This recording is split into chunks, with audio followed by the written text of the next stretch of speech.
Welcome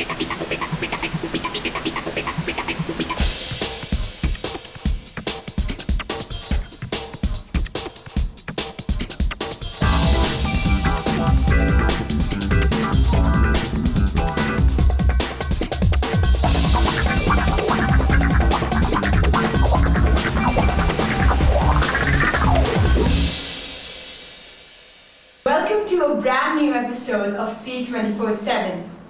We bring to you India's first shipping show. So if you're expecting the latest shipping news, the recent shipping events, and rendezvous with the biggest names in the shipping world, this is the show to be. Well, since this is our first episode, I thought why not talk a little about our journey. Sailor Today began its journey 20 years back. It was launched as India's first shipping magazine, and today it is a brand to reckon with. Why don't you have a look for yourself? Welcome to the family of Sailor Today. Started in 1991, this monthly international shipping magazine has become a brand in itself. Captain Sunil Nangia, the founder and editor of this enterprise, wants to bridge the link between the shore and the sea. Actually, it was not inspiration, it was basically lack of information, as you may say, not something that inspired me, but it's the information that was lacking, forced me into think into that direction, to sort of start something so that I could be in touch with shore, at the same time be out at sea. It's like having my cake and eating it too. The only magazine to go on ship, this innovative organization has branched into events, portals, and even an A to Z directory. Sailor Today Awards and the Cricket Cup are looked up as the most prestigious events of the shipping fraternity, and they really need no introduction. Mehul Mewara, head of sales and marketing, tells us the secret behind this organization. Sailor Today has retained the #1 position in the market from last 20 years. This was possible with the leadership and guidance of Captain Nangia, and the execution by the entire Sailor Today team. So let's meet the people who are the key players behind this organization. Right from introducing our product till fixing up an appointment and finally closing the deal. Telemarketing is all about this and much more.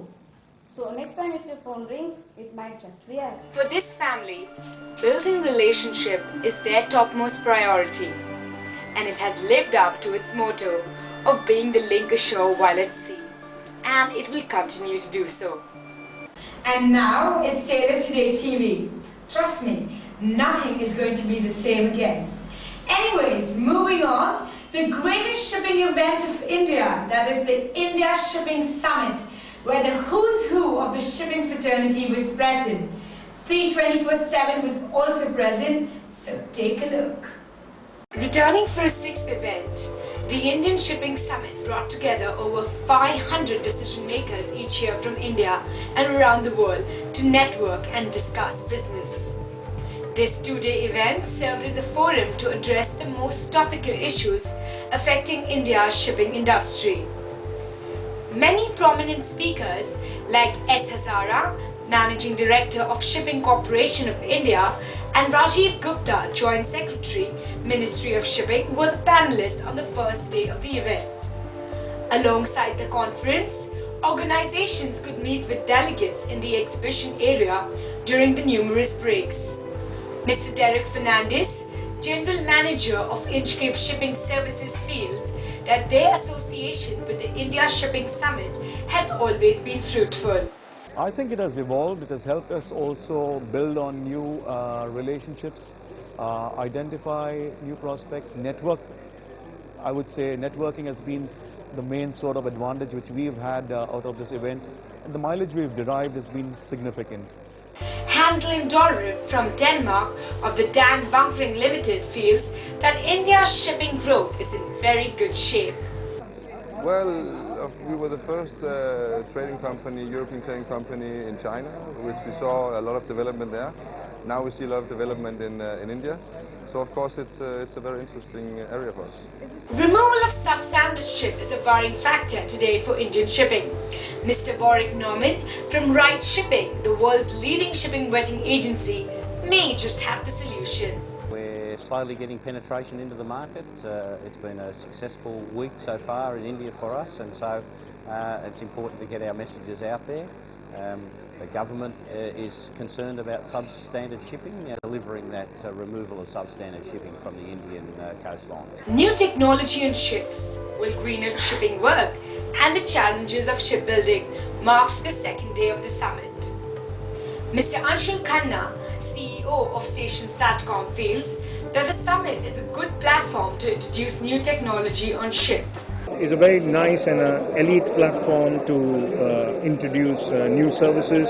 Like we are introducing the MOS Connect A, which is basically the state-of-the-art email system. It does automatic file transfers, and it keeps the data on shore and on the vessel identical, so then there is no communication gap. We can have fleet announcements, you can reach all over. Usually communication was limited to the master of the vessel, but with these new systems you can reach each and every crew on board, and the management can actually communicate direct. Quality manning for world shipping, will greener shipping work, and the challenges of shipbuilding. These were some of the key issues discussed at the India Shipping Summit 2010. There were many important delegates and speakers who were present at this occasion. They raised many important questions which would determine the future of the shipping industry. This unique forum served as a powerful networking platform for delegates all around the world. It definitely put India in the spotlight for its potential for growth. Campus Buzz, a segment where we give you the lowdown on the most happening marine institute or college. So, from meeting the principals to knowing about the various courses, student feedback, it's all happening here so that you can make a better choice in marine education. And what better to start it than the sprawling campus of T.S. Rahman, the oldest marine institute in India. Sir Muhammad Yusuf Seamen Welfare Foundation had its beginnings in the year 1910. Training ship Rahman has a proud record of having provided high-quality marine training and education. According to Mr. Rajendra Deshpande, the engineering faculty, personal attention to individual student is the USP of this institute. Every year the strength of the student is increasing, and more people are becoming aware about the quality training in Rahman, and that's why most of the foreign companies are sponsoring Rahman as a post-sea institute, and most of the foreign companies are sending their candidates for doing the welding courses and the machinery maintenance courses. This institute recently completed 100 years. Both the post-sea and pre-sea courses are certified by the Director General of Shipping. It has various facilities that are provided to the students, from a well-equipped computer laboratory to a multi-purpose center to a diesel maintenance shop where practical training is carried out. The institute also offers maritime catering and hospitality. This year, many foreign nationals have chosen this institute to learn the various Indian delicacies. One of the students shares his experience with us. Yeah, I chose this institute because our company has just searched for the best institute to form just people to work on ship. That is a small company starting now, just then they need people to work. So we came here to learn how to cook and all everything. Mr. Paul Koshi, training coordinator for catering, feels that his next mission is to get foreign accreditation for these courses. This institute carries out a lot of practical life-saving demonstration. The panel of the PC simulators are constructed by the students of Rahman themselves. With a mere 30 students initially, this institute has sailed many rough weather. Mr. Rashid Yusuf, the chairman, wants more government support for private institutes. The biggest thing that we would want is that our government to be more responsive to the public, to our private sector. It takes so long to get courses recognized. It takes years and years. And being a private institution, you know, you're treated like a sort of son-in-law. And you always get the lowest of priorities. And I think that's rather sad, because there's a lot the private sector can do for the maritime industry, which we are unable to do because we're not given the opportunity. The founders of this institute have always believed in empowering students. The LKM Navik School for the Tribal Children and the Charitable Hospital is a fine example of that. Tucked away on the island of Nava, this institute has definitely achieved a milestone in maritime training. Well, I hope you enjoyed our show. Trust me, it's going to get bigger and better from here. But for that, we need your feedback. So do write to us at editorial@sailortoday.net. And if you want you or your company to feature on our show, do send us an email. So till then, this is Atya Khan signing off. So have a great week and keep smiling.